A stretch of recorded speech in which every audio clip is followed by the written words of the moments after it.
Hola, ¿qué tal? Muy buenos días. Soy la doctora Carolina Consejo y Chapela y tengo el gusto el día de hoy de presentarles el tema Capacidades éticas de agencia moral para la atención e investigación en salud. Antes que nada, quiero agradecer a la Comisión Nacional de Bioética por hacerme posible estar el día de hoy con ustedes en esta charla. Ya estarán viendo mi pantalla.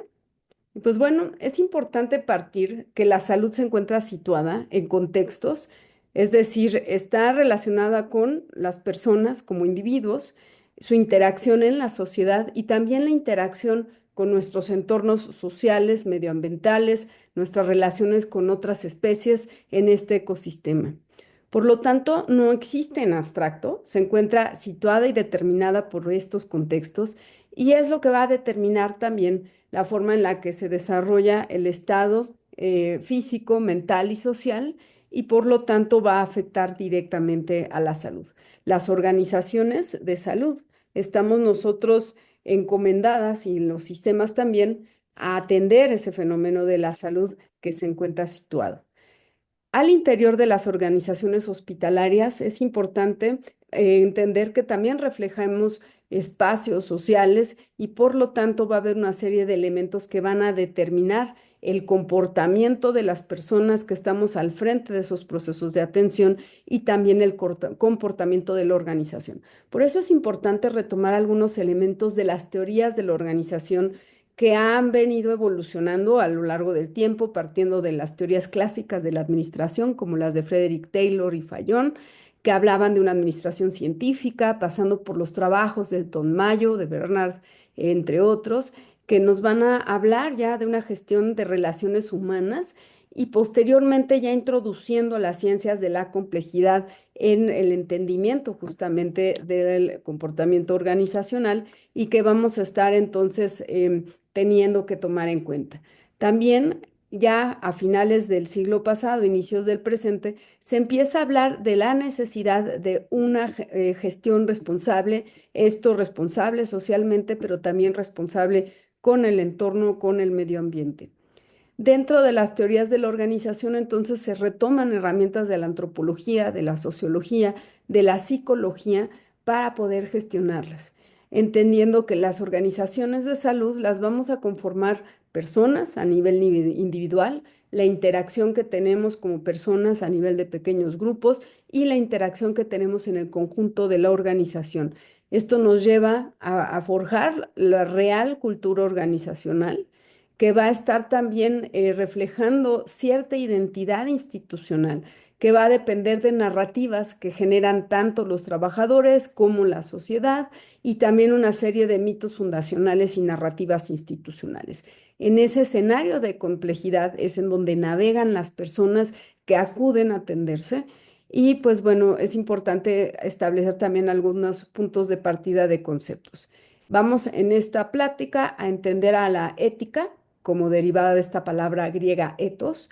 que habla de una capacidad racional que tenemos las personas y que podemos y debemos de fortalecer, que no está dada ahí nada más, sino que se cultiva, que nos permite analizar el mundo y el fenómeno de la moral o las morales. La moral o las morales son el conjunto de valores que puede tener un grupo o una sociedad que van a ser diversas y que de ellas van a derivar los juicios que se hacen hacia los fenómenos que suceden en el mundo. El asunto de que son diversas lleva a que pueda llegar a haber conflictos. Las personas que pertenecemos a ese mundo moral tenemos la oportunidad de tomar distancia incluso de nuestras propias asunciones iniciales de impulso para juzgar algo bueno o malo, para poder analizar nuestra propia circunstancia, cómo es que nos afecta esa situación de determinación por factores sociales, culturales, históricos, y poder también en esta capacidad autorreflexiva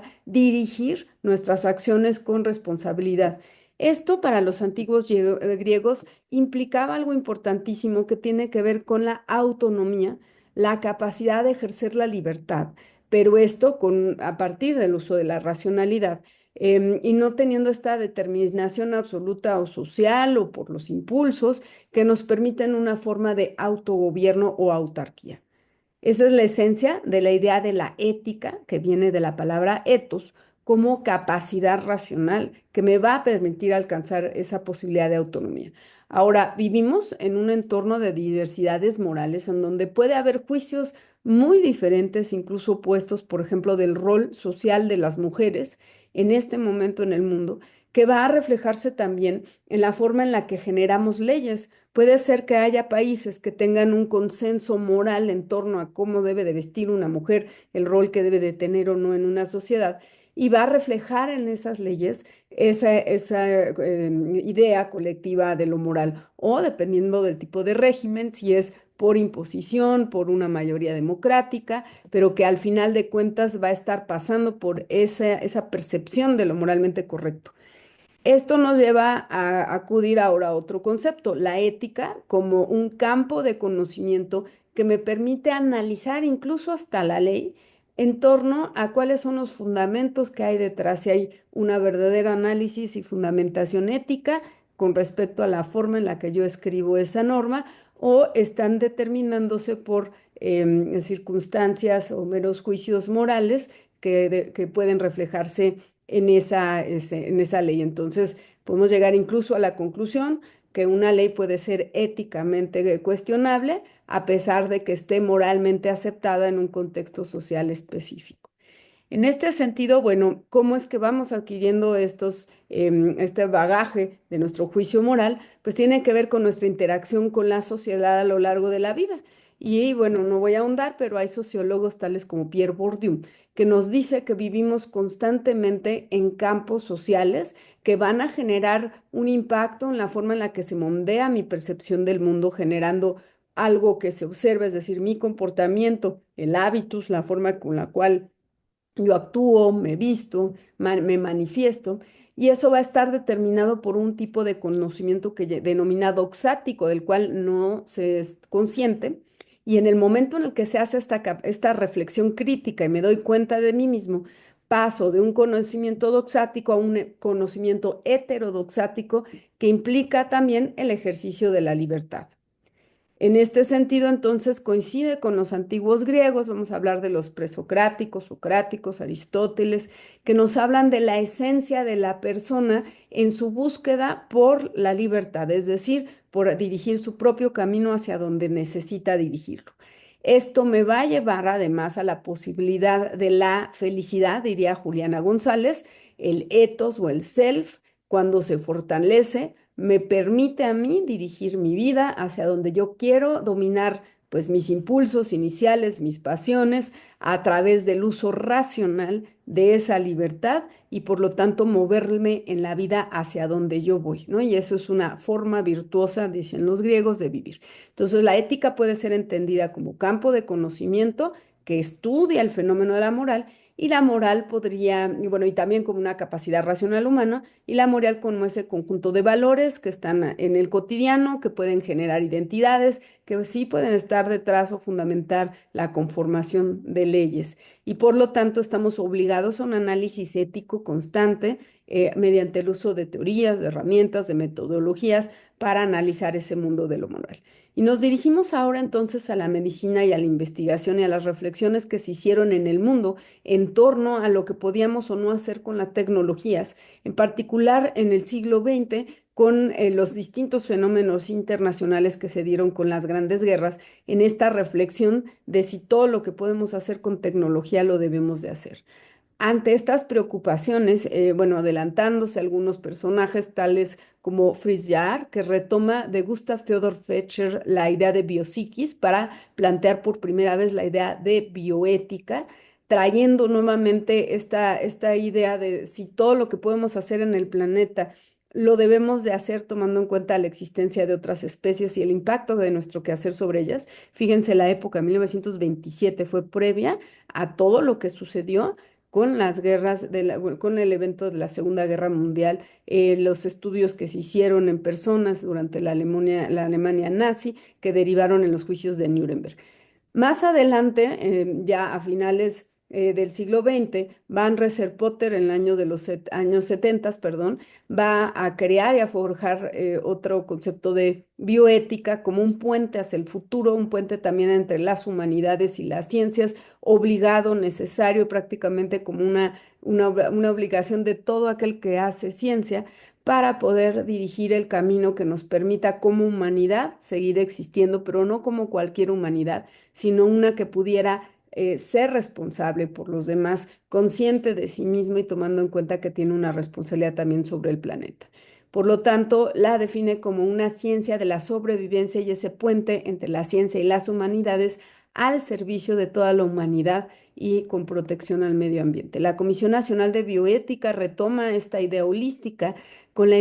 la definición de la bioética como la rama de la ética aplicada que reflexiona, delibera y hace planteamientos normativos y de políticas públicas para regular y resolver los conflictos en la vida social, especialmente en las ciencias de la vida, así como en la práctica y en la investigación médica que afectan la vida en el planeta, tanto en la actualidad como en las futuras generaciones. Vamos a ver entonces, ya habíamos mencionado lo que sucede y ya conocen de los estudios que se realizaron en Alemania nazi y que fueron enjuiciados durante los juicios de Nuremberg, que fueron el punto en el cual se generan los primeros códigos en materia de investigación y atención médica preocupados por la integridad de las personas, entre ellos el Código de Nuremberg, que va a ser prototipo de muchos otros códigos posteriores. Aquí la reflexión que hace la filósofa Hannah Arendt sobre los fenómenos que se dieron en la Alemania nazi, donde se convierten a las personas en mera biología, como objetos que no son fines en sí mismos, sino como medios, y analiza las causas que llevan a que nosotros desvistamos del ser persona al otro. Se retoma más adelante por parte de Roberto Esposito, un filósofo italiano, la preocupación sobre el uso del biopoder, el ejercicio de la biopolítica y la tanatopolítica en situaciones de alto riesgo, incluso en las democracias presentes, que nos puedan llevar a repetir acciones en contra de las personas, de la humanidad, en convertirlos en cosas, en medios y no en fines.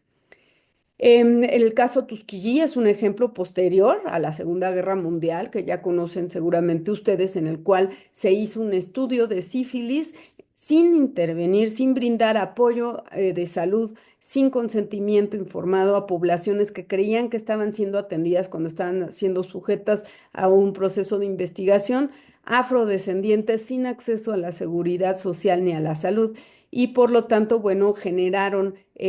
movimientos en grupos académicos, en la prensa, cuando a finales de los años 70, en estas varias décadas de evolución de este estudio, se da a conocer en la prensa. Y eso nos lleva entonces a la obligación por parte del gobierno de Estados Unidos de generar grupos de expertos que pudieran trabajar la propuesta de establecer ciertos principios generales que van a permitir regular la validez ética de los proyectos de investigación. De ahí deriva el de informe Belmont y ya conocen ustedes la tradición de los principios de bioética en esta idea de que pueden existir ciertos principios universales como referentes hacia dónde trabajar, entre los que se encuentra la autonomía, la beneficencia, la no maleficencia y la justicia. Posterior a estos documentos se han ido generando a lo largo de la historia distintas herramientas, entre ellas la Declaración de Helsinki, el Tratado de Oviedo, la Declaración Universal sobre el Genoma Humano, la Declaración sobre Responsabilidades de las Generaciones Actuales hacia las Futuras. En el 2003, la Declaración Internacional sobre los Datos Genéticos Humanos. El 2005, la Declaración Universal sobre Bioética y Derechos Humanos, que ya va a incorporar estas dimensiones a nivel de derechos humanos a la preocupación por las personas, por los aspectos que puedan generar sobre su integridad, la investigación, el derecho al acceso a la salud, la preocupación por la justicia, la responsabilidad social, por el medio ambiente, por las generaciones presentes y las futuras. Recordando entonces que estos documentos son vinculantes para el país, dado que corresponden a un nivel de la Constitución, es decir, los tratados internacionales que firmamos en el escenario del derecho internacional forman parte de nuestra normatividad país, dado que están al mismo nivel que la Constitución y corresponden en este caso, por lo tanto, inicialmente al capítulo primero, nuestro artículo primero constitucional, que es el de los derechos humanos. En México se entiende, como en el mundo, que los principios, hay principios de los derechos humanos en los cuales uno importante es que son interdependientes, no se pueden ver aislados, son además universales y no son regresivos, es decir, cualquier reforma a la ley tendrá que contemplar su avance y su promoción. En este sentido, entonces, la bioética y la Declaración Universal sobre Bioética y Derechos Humanos va a entrar dentro de esta dimensión. Por lo tanto, bueno, estos derechos son un conjunto de prerrogativas inherentes de que goza toda persona y se encuentran reconocidos en este artículo primero de la Constitución Política de los Estados Unidos Mexicanos. En este sentido, toda persona nace libre, igual en dignidad y derechos, sin distinción alguna por raza, color, sexo, idioma, religión, opinión política o de cualquier otra índole, y origen nacional o social, posición económica, nacimiento o cualquier otra condición. Y todas las personas gozan de los derechos humanos. En este orden de ideas, entonces, se tiene ya recientemente del 16 al 19 una última versión, bueno, se trabajó en la 75 reunión de la Asamblea Médica Mundial, una última versión de la Declaración de Helsinki. En esta actualización se van a enfocar muchísimo en elementos sobre equidad y justicia en la investigación. Una mejor transparencia en los ensayos clínicos, mayor protección para las poblaciones vulnerables. Tiene mucho que ver con la justicia distributiva, los beneficios de la investigación y la tecnología para quienes, la inclusión, el respeto, la protección centrada en los participantes, que va a incluir el reconocimiento de la vulnerabilidad de los participantes. Exige la participación comunitaria, la búsqueda de la justicia global, la obtención del consentimiento informado y el uso de un lenguaje centrado en los participantes. Además, pues como dijimos, la beneficencia y el valor de la investigación que incluye la búsqueda de la salud individual y pública, el mantenimiento del rigor y la integridad científica y una distribución equilibrada de los beneficios, riesgos y cargas. Esta versión revisada de la Declaración de Helsinki, según nos dice Jack Renker, que es el presidente del Grupo de Trabajo de Revisión de la Declaración, exhorta a todas las personas involucradas, no solamente a los pacientes y a los médicos, en la labor de investigación, a respetar estos principios, ya sean individuos, equipos u organizaciones en el ámbito de la investigación médica.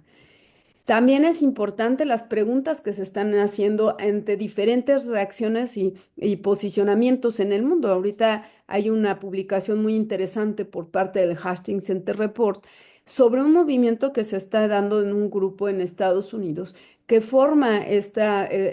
declaración se llama The Reactionary Recommendations of Project 2025, perdón, este es el proyecto 2025, es la propuesta que se tienen en donde hay una serie de implicaciones políticas justamente hacia los procesos de atención y de investigación. Y bueno, aquí se cuestionan en este artículo cómo puede la administración pública profesional trabajar adecuadamente con una ciudadanía democrática para lograr la equidad, libertad individual y el acceso equitativo al bien común, ¿no? Esto en reacción a las propuestas que tiene pues este proyecto 2025, que sería interesante que ustedes lo revisen de algunos grupos en Estados Unidos al respecto de la salud y de la investigación en salud. Por otro lado, en el Día Internacional de la Bioética de este año, se tiene en el centro, inspirándose en el artículo 11 de la Declaración Universal sobre Bioética y Derechos Humanos, en una era de la globalización, a la no discriminación, a la no estigmatización como aspectos significativos de de la interacción humana y las relaciones. Y se centra en la necesidad del respeto por las diversas religiones, culturas, etnias y estatus sociales que se van a convertir en parte de la vida cotidiana para muchos y que van a estar involucrados en los procesos de equidad en el acceso a la salud. En este escenario, entonces, se vuelve cada vez más importante que las personas no sean discriminadas ni estigmatizadas por distintos motivos. Em, ¿Qué es lo que corresponde reflexionar entonces sobre la agencia? Bueno, la agencia moral es una forma de entender a la capacidad ética que tienen las personas para ejercer sus acciones de forma crítica, analítica y responsable, esa autonomía, que permiten movilizarse en el mundo y tomar decisiones de una forma más libre e independiente a lo que se pudiera determinar solo por mera convención social. Y allí viene un análisis que hace Hannah Arendt, por ejemplo, del juicio que se hace de Eichmann. Eichmann es un alemán nazi, un burócrata que estuvo encargado de todo el envío de los judíos a Auschwitz, subirlos al tren, hacer la cuantificación de que todos llegaran en tiempo. Y bueno, cuando acaba la guerra, lo agarran y lo enjuician como criminal de guerra. Se lo llevan a Jerusalén y en los juicios lo señalan como la imagen del mal. Le preguntan que cómo es posible que haya podido someter a tanta gente a estas circunstancias y condenarlos a la muerte, ¿no? Que si nunca tuvo pues alguna preocupación o cuál era su problema. Entonces, ante los señalamientos de que Eichmann era la maldad pura, Hannah Arendt, que también era judía y que estuvo incluso en un campo de concentración en París, analiza lo siguiente. Si Eichmann había perdido su brújula moral, no fue debido a deficiencias en su carácter, sino porque se había vuelto incapaz de pensar por sí mismo. Arendt enfatizó constantemente esta falta de pensamiento durante el juicio. Era genuinamente incapaz de pronunciar una sola frase que no fuera un cliché. Todo lo que decían eran palabras vacías. Cuanto más tiempo se le escuchaba, más obvio se volvía que su incapacidad para hablar estaba estrechamente relacionada con su incapacidad para pensar. Eichmann no era una persona sadista, con pensamientos maliciosos, sino alguien cuya principal falla fue renunciar a su capacidad de pensar de manera autónoma. Esto lo hace en un análisis ante la defensa que hace de sí mismo Eichmann, diciendo que él era un perfecto servidor público, que él iba por seguimiento a cada uno de los reglamentos, que era el ejemplo de trabajador en el servicio público alemán. Pero cuando no hay un cuestionamiento de lo que incluso lo que te dice la regla, la conversión, la norma, ante a la posible evidencia de la violentación del otro, entonces ahí es cuando la preocupación de parte de Hannah Arendt era esa enorme, terrible mediocridad e imposibilidad de pensar por sí mismo y únicamente dirigirse por esta convención social dictada por el consenso moral sin capacidad de ejercicio de su análisis crítico, ético, que le permite autonomía, libertad, la dirección de sus responsable de sus acciones a partir de esa racionalidad. Eso no implicó que no se le tuviera que enjuiciar. Esto nos lleva entonces a hablar de la ciudadanía, del Estado, de la sociedad y de la idea de gobernanza. Vamos a pensar que la idea de ciudadanía es algo que va a aparecer ya hace muchos siglos.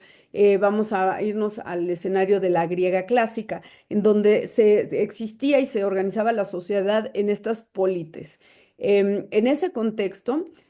había una organización de Estado en donde había ciudades estaban conformadas por ciudadanos que eran aquellos que podían ejercer sus logos, es decir, su capacidad racional de palabra que les permitía participar como personas y ciudadanos en el espacio público de la toma de decisiones y se asociaba esta responsabilidad, esta vida pública y política con la capacidad de ser persona. Ahora, ¿quiénes podían ejercer estos encargos o magistraturas dentro de la comunidad? Pues todo aquel que era persona y ciudadano. Nada más que en el contexto histórico, pues las mujeres y los niños tenían un logos imperfecto y por lo tanto no podían ser consideradas como tal como ciudadanos. Las mujeres nunca madurarían su logos y por lo tanto no podían ser consideradas al 100% ciudadanos y sin embargo con protección por parte de la sociedad, pero los niños, si eran varones, podían crecer a ser ciudadanos completos. Los animales y los extranjeros simplemente no tenían logos y por lo tanto no podían ejercer la ciudadanía. En Roma esto va a cambiar de forma exponencial, dado que gracias a la necesidad de avanzar en la frontera, conforme va creciendo el imperio, van a pasar de ser ciudadanos con capacidad de participación política, los patricios, que son las familias de los nobles, a ir incluyendo incluso esclavos liberados que se les concedía la ciudadanía por la forma en la que habían luchado en las guerras. Había quien podía pagar la libertad. Y finalmente las conquistas que se tenían y los pueblos que iban incorporando para poder mantener esas fronteras, se les daba la ciudadanía romana y empezaba un proceso de adoctrinamiento para adoptar las formas de vida del ciudadano romano, lo que permitió una expansión impresionante del imperio. Mm. En este sentido, nuevamente había una obligación y esencia para poder ser ciudadano que tenía que ver con esa idea del sujeto privado que va a participar en la vida pública y que tiene una obligación de ciertos servicios en esa participación política también. La Edad Media va a dar al traste con esto, donde nuevamente por sangre se tiene la posibilidad de dominio, hay un vasallaje en donde las personas son prácticamente propiedad del que es dueño de la tierra y de la corona en ese sentido. Y bueno, una breve visita a México colonial, en donde todavía tenemos esta herencia de la organización de castas, de la organización pues de las haciendas, en donde existen todavía una situación de pobre participación como ciudadanos de las personas que no son mestizos, no son como tal con algún tipo de poder derivado de la sangre, que es lo que sucedió durante la colonia, pero todavía hasta el siglo XIX que empiezan a permear las ideas del liberalismo europeo, pues van a irse adoptando poco a poco. Nos va a permitir eso, pues el movimiento de la independencia, posteriormente la revolución, para ir forjando una idea de nación.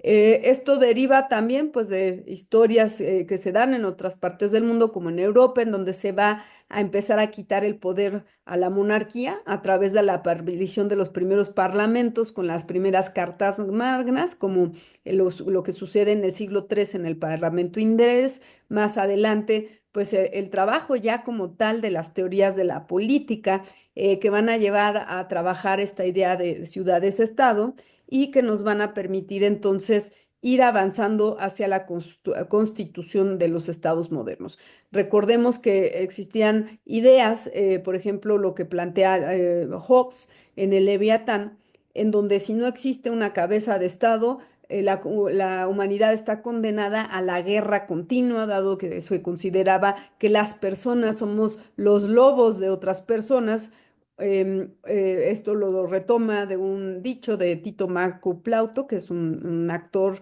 o dramaturgo,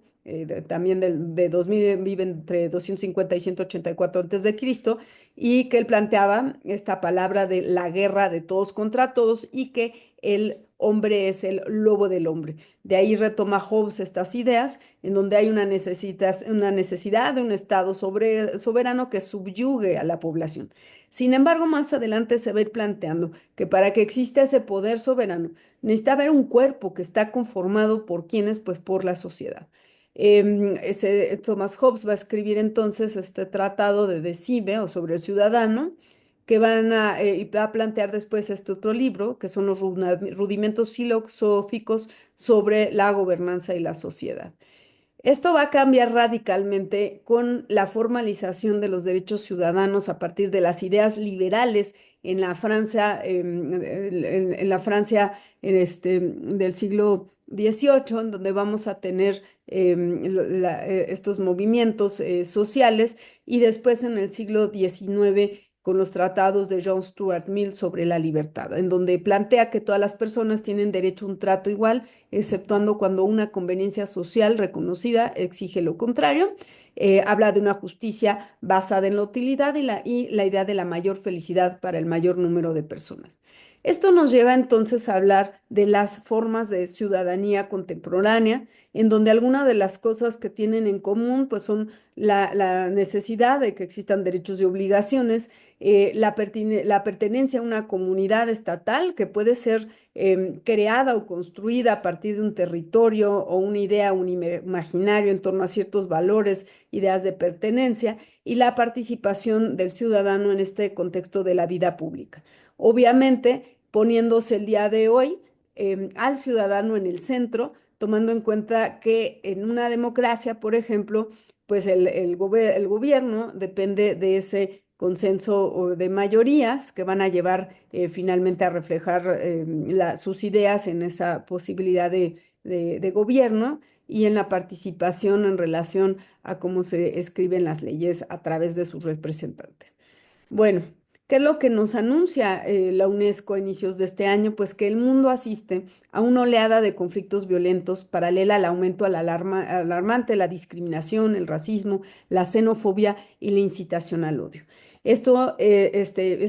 tiene un impacto importantísimo en distintos escenarios de la vida, incluso trascendiendo cualquier frontera basada en geografía, el género, la raza, la religión, la política, incluso en estos nuevos espacios en los que interactuamos online. Si nos vamos al contexto de la salud situada en estas circunstancias, podemos ver al interior de las organizaciones hospitalarias cómo es que tenemos también violencias de distintos tipos, por ejemplo, las violencias en los procesos de formación, el bullying, que se ha asociado mucho a las profesiones de la medicina. Además de ello, tenemos también pues las otras formas de violencia, la violencia laboral, que tiene que ver con el comportamiento de la organización, que está ya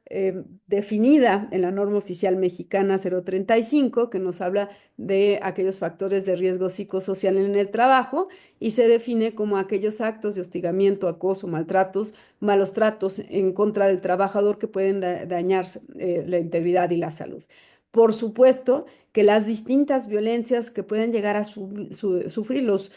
ciudadanos, usuarios de los servicios de salud, tales como la violencia obstétrica, el ajeísmo, que es la discriminación por la edad, la violencia estructural, distintos tipos de violencias relacionados con la injusticia epistémica o relacionada con el conocimiento, la discriminación y cosificación de las personas. Una forma reciente de violencia que cada vez ocupa un poco más de lugar en la opinión pública es esta definición del gaslighting médico, que fíjense, este libro que lo escribe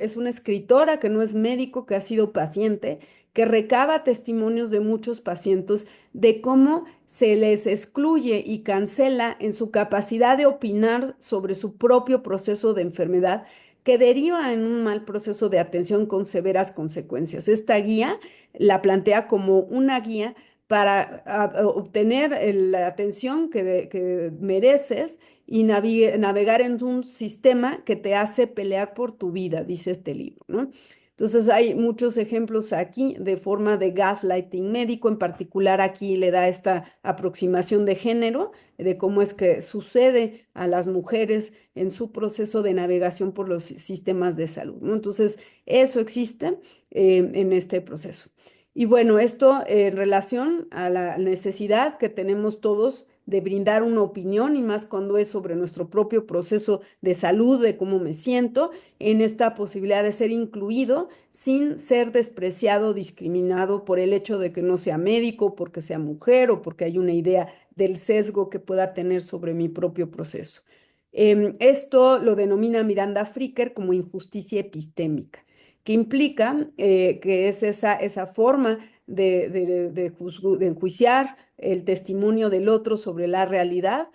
por distintos elementos en circunstancias diferentes de relaciones de poder.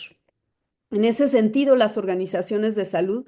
tenemos una forma de comportamiento que va a estar determinada por relaciones de poder, valores epistémicos, morales, normas escritas y no escritas que van a determinar distintas formas de vulnerabilidad en estos sistemas diversos de creencias, de prácticas, de representaciones situadas en relaciones de poder. Ya porque se nos acaba el tiempo, voy a ir a cerrar con la idea de la agencia moral y su relación que se tiene en relación al ejercicio público de la salud y también de la investigación. Bernardo Saca nos habla de la necesidad de hacer investigación del contexto cotidiano de la atención para brindar soluciones mediante de acciones prácticas y concretas en el escenario de las situaciones de atención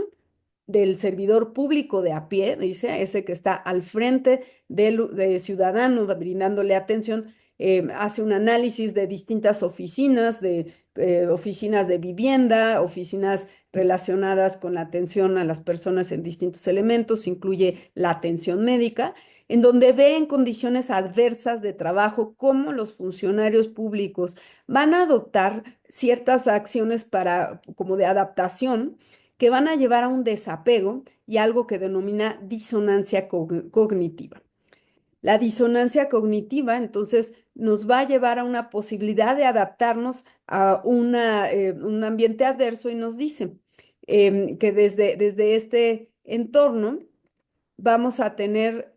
una serie de conocimientos que van a chocar entre sí. Es decir, la disonancia es un estado que ocurre siempre que un individuo mantiene simultáneamente dos cogniciones, actitudes, creencias, percepciones, emociones que son psicológicamente inconsistentes. Y esto me va a permitir plantear otra forma de explicación de lo que está pasando para justificar mi comportamiento, que a lo mejor no es el más adecuado, pero en ese momento me facilita la vida y me va a dar una justificación que va a disminuir el sufrimiento moral que en ese momento tengo. Por ejemplo, yo estoy por salir de turno, tengo un paciente que está inestable, estoy agotada, es el último paciente de muchos que vi durante la noche en el servicio de urgencias. Y le digo a la enfermera, ponle 5 minutos después de ingreso para que ya lo atienda el siguiente turno, porque yo ya estoy agotada. Sin embargo, el paciente viene en dolor, el paciente puede estar inestable. En ese momento yo como médico sé que lo debo de atender, sin embargo también ya me quiero ir, tengo que ir a recoger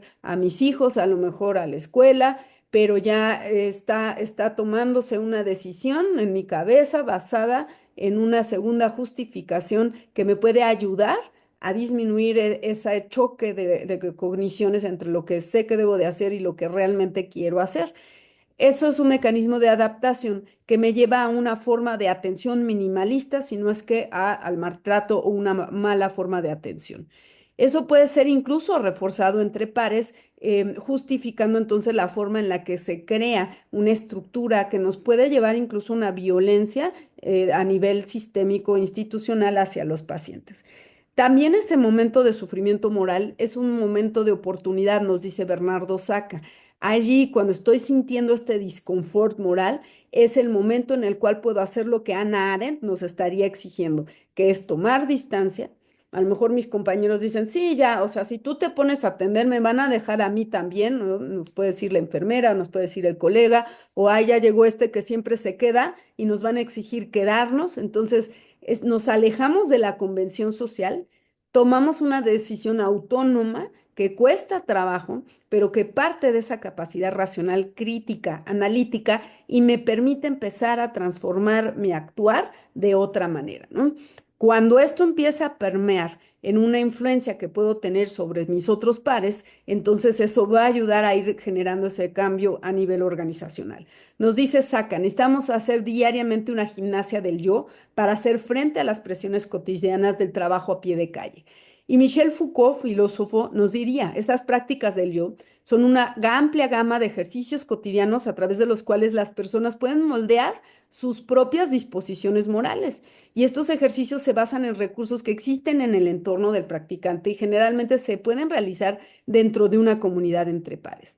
Esto nos lleva a recordar que existen corrientes de pensamiento contemporáneo que están reviviendo la idea de la ética de las virtudes, que se basa justo en la posibilidad del ejercicio y promoción y fortalecimiento de la agencia moral y por lo tanto de esa capacidad ética. Aquí algunos exponentes, Al-Sadir MacArthur, ya fallecido, británico, Justin Oakley, que nos habla directamente de la ética de las virtudes en el contexto profesional, y Bernardo Saca, que nos dice esto es posible a través del trabajo cotidiano de la educación para el ejercicio de la agencia moral, de la disposición, que nos genera disposiciones morales, que nos ayuda a enfrentar esas condiciones adversas, que tienen que ver también con el trabajo hacia la construcción de un entorno institucional que refuerce ese actuar como agente moral, la rendición de cuentas entre pares, entre otras cosas.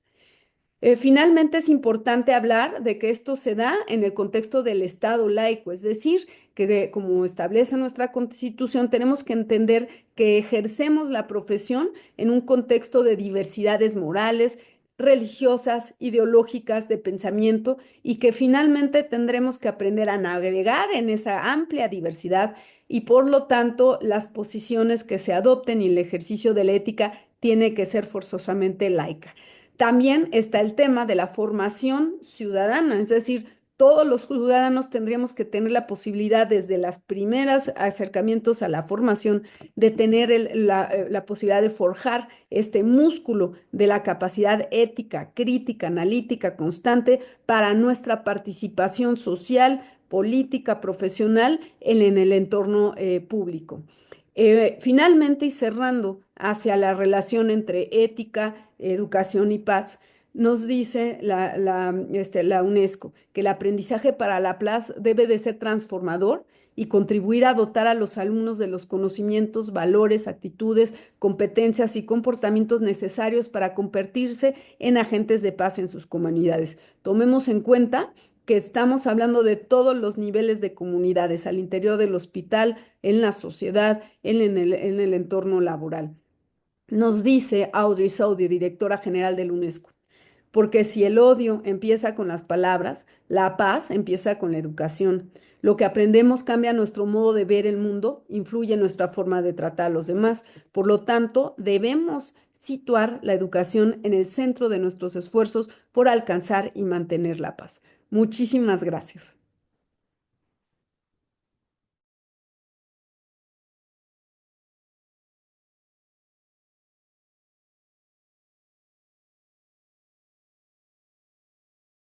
Acompáñanos en nuestras videoconferencias, mesas de diálogo, cursos y otros eventos. Dale me gusta, comparte y suscríbete. Y no olvides seguirnos en todas nuestras redes.